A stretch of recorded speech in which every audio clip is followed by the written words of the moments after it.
So this is an odd-size item. It's a card that Shirley Noctree made for me. It's entitled Blue Lilies. It's one of her original watercolors that she attached to a card and used it as a thank you note. And I love it. I think it's really special, and I want to frame it and hang it in my house.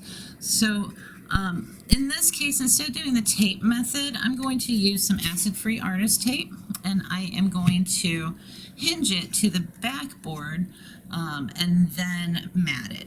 So I have a backboard. I have some mats.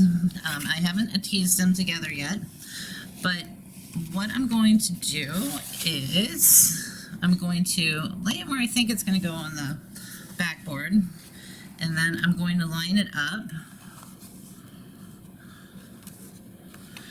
And I made this mat so that I can see her writing on it and the blue lilies showing really nice, because I really like having the title on there.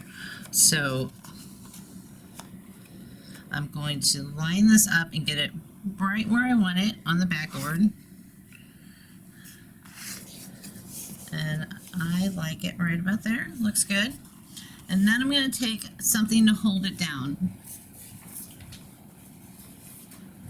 So I'm going to use it's just a little sandbag weight, but you can use anything that you have around the house that'll hold it in place.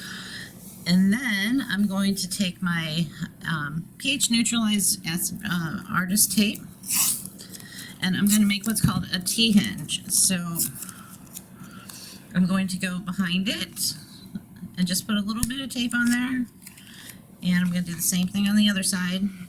So the sticky side of the tape is facing up, and we're just using a little bit because a little bit goes a long way. And then I'm going to tape over the top of it, and see how that made a T? That's why we call it a T-hinge. I'm going to do the same thing on the other side. And then I'm going to apply some double-sided tape.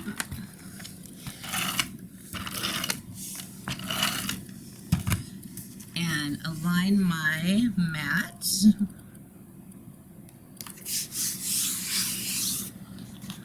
Take off my weight, and voila!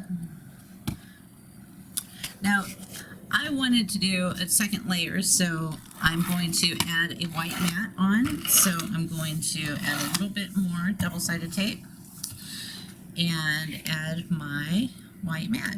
I chose to go with a little bit bigger of a reveal. That's what we call the area that's shown from the bottom layer of matting. But doesn't that look great? That's going to be a treasure on my wall, and every time I see it, I'll think of Shirley. She's a wonderful artist, and go to noctree.com if you want to see more of her artwork.